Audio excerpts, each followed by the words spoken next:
It's me, Bads Veron. It's another day, another ka-vlog-vlogan. For today's ganap mga kabads, let's have quick tour dito sa Aurora. Puntahan natin ang mga iba't ibang pasyalan at mga pinagmamalaking lugar dito sa Aurora. And by the way nga po pala, sa bawat pupuntahan natin ay may environmental fee.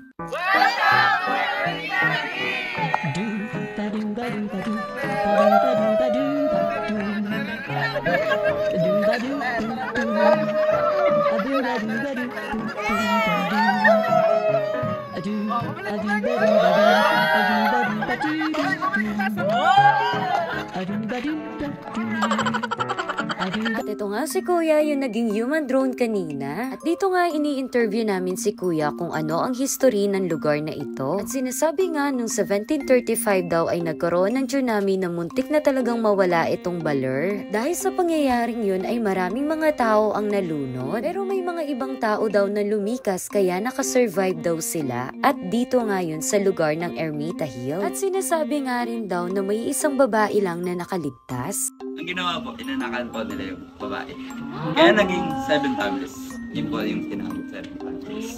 Bali, isang babae lang nakaligtas. Apo, tapos puro lalaki na po. Bali yung babae po ngayon, may anak po siyang sa lahat ng sana mag-anak lang kayo dito.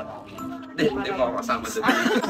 Oh my God! At sa mga oras naman nga ito, medyo nagbago na nga yung human drone namin. Sabi niya nga na first day niya ito, kaya pinagbigyan namin siya. Sobrang natutuwa nga itong mga kasama ko doon sa bago naming human drone. Kunang kitang tipyo kang kuya.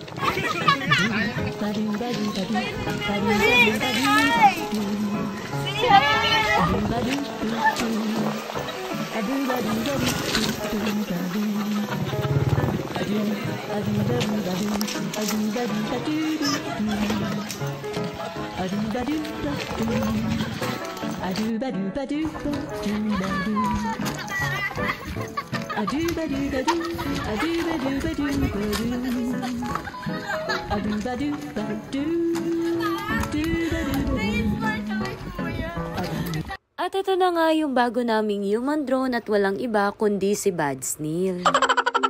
Dahil nga napagod yung human drone natin, naisipan ko namang bumili ng fresh fruit shake. Grabe lang talaga dahil totoong fresh fruit nga ito. At ngayon nga papunta naman kami sa isang view which is makikita daw dito yung buong Baler.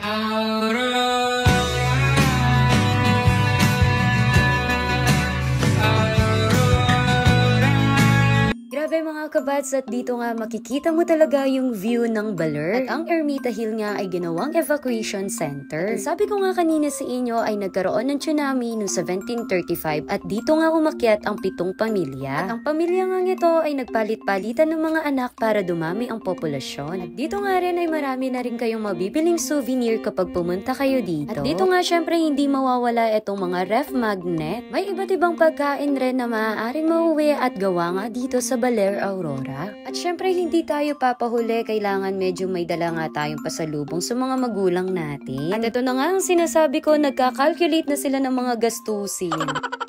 And now, ready to go na kami sa susunod naming destination. At dito nga yan sa Valley Hanging Bridge. Alam nyo ba mga kabads na tanghaling tapat talaga kami gumala sa mga oras na ito? Kahit sabihin mong parang tirik na tirik yung araw, pero hindi namin ganun maramdaman yung sobrang init, hindi tulad sa Pampanga. Uy, shoutout kay Kuya Josh! Sobrang nakaka-excite nga ang experience dito. Sa una nga ay parang matatakot ka at parang malulula, pero safe naman. At kapag napunta ka dun sa dulo, makikita mo talaga yung mga bundok. At ito nga hanging bridge na ito ay located sa Sitio sa Valley at nagko-connect sa Barangay Tibang at Barangay Sabang.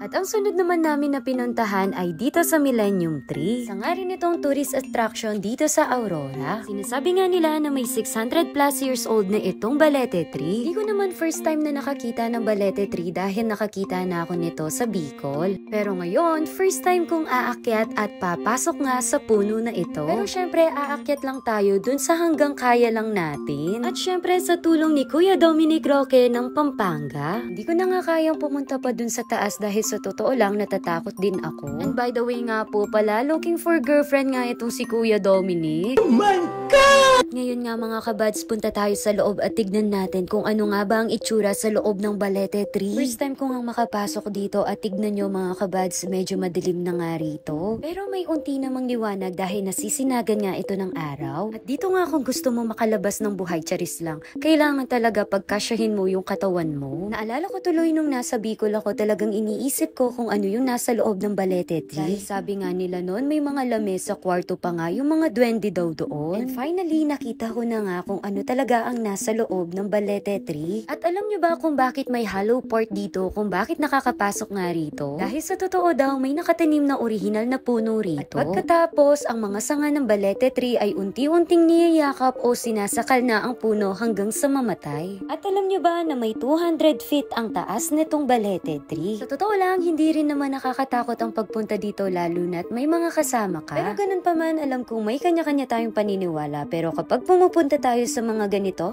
kailangan ay matuto tayong magrespeto. Sige to. May kunyago pala, hindi pala iho. Tignan natin. Iba-iba yan.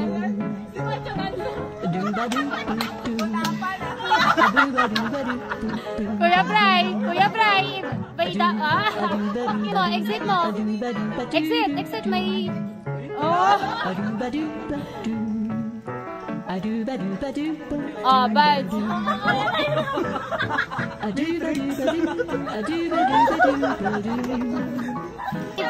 Ibang exit.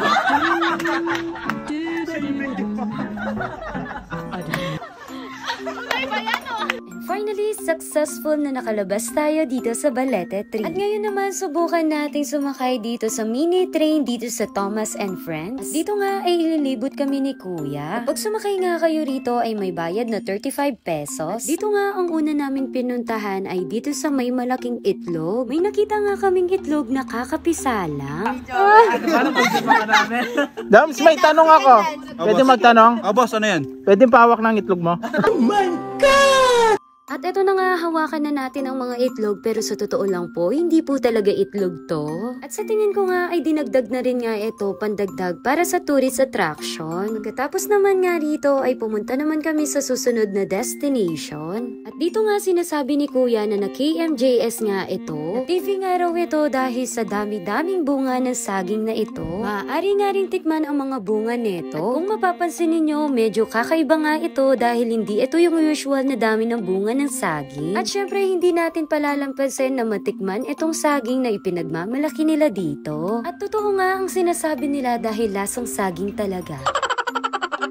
Dito nga may mga iba't ibang lugar pa nga na pwedeng puntahan at pagpicturan. May mga mini Macau, Singapore at India nga rito. At ngayon nga papunta naman kami sa susunod na destination namin. At dito naman kami papunta sa Fairy Village. Dito naman nga ipinakita naman ni Kuya ang mga iba't ibang halaman dito. Tulad nga nitong miracle fruit na nakapagpapagaling daw ng mga sakit. Meron din nga ang golden horse dito na sinasabi ni Kuya na glowing in the dark daw. Hoping nga na totoo ito dahil isa rin nga ako sa nabudol dito. Pagkatapos nga ay namili na rin kami na maaari naming makain habang nasa biyahe. At habang nasa biyahe nga kami, hindi ako makapaniwala na nakikita ko na pala talaga ang Sierra Madre. Grabe, sobrang nag-enjoy ako at nakaka-relax ang travel na ito lalo na kasama ang mga kaibigan. At syempre hindi dito nagtatapos ang ating ka-vlog-vlogan dahil meron pang part 2 pagdating sa dagat.